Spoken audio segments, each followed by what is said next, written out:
adda addaa irratti argaa jirruu fi akkasumas odeeffannoo garaagaraa warreen dhagaa jirtanii maali suni maali yoo jettanii dubartoota keenya warreen biyya alaa kana keessatti rakkachaa jiranii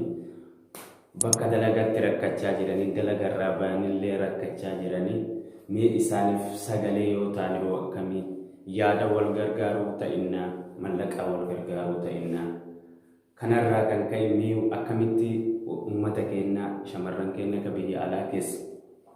keessattuu warreen Beirut keessatti rakkataa jiran mudannoo adda addaa carraa jireenya mana keessa jiraatanii dhabuuti carraa mallaqa ittiin nyaatanii ittiin dhugan dhabuudha akkasuma carraa adda addaatu isaan mudachuu danda'a keessattuu shamarran Beirut kana sagalee haa taanu maaliif jennaan nuti Oromoon bakka kamittuu bakka rakkannettis bakka deebinee bakka jabeennattis wal bira jiraachuu qabna sagaleen ta'inna yaadan ta'inna wal bira dhaabannee rakkoo keessaa wal fuudhuu qabna maaliif jennaan nuti wal malee homaa hin qabnu mootummaan nuti hin qabne jennee harka jala qabachaa turre mootummaa gabroonfata akka Oromoon bakka kam ga'uun barbaadu akka Oromoon jireenya isaa kana injifatee gabrummaa tana keessa bahuu hin barbaadu nuti hoo Oromoo wal lafeen teenya takka dhiigni keenya takka kanaaf bakka rakkannetti dhiiras ta'e dhalas ta'e barreeffamaan osoo wal gargaaruu ta'in sagalee walii taanee hanga dandeenye sagalee walii taanee mallaqaan ta'inna mallaqallee walii buufnee bakka rakkannee wal haafuun walirratti ilaaluu hin barbaachisu maaliif jennaan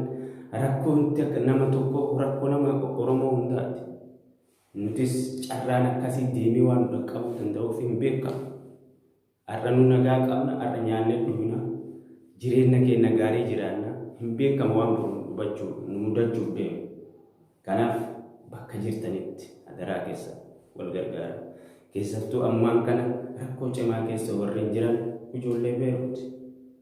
Beirut kana sagalee haa taanuuf sagalee ta'uu bichaa miti bakka jirtanii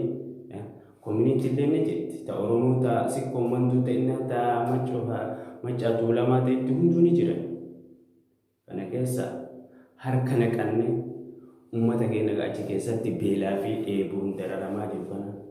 nyaatanii garaan qaban uffatanii dirra hin qabanii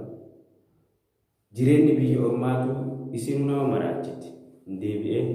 jireenya mallaqa dhaban kanarratti jireenya dalagaa dhaban kanarratti jireenya waan nyaatanii bulan kana dhabatan irratti daran nama maraacha kanaaf bakka isaanii san uf buufnee uf haalaan numarti kenna maaliif jennaan hin beekamu nullee carraan akkasii waan nu mudatu numartu jireenya biyya ormaa keessa jiranna waan ta'eef waan nutti dhufu hin beeknu walaa jajjabeessinu rakkoo keessaa wal haa fuunu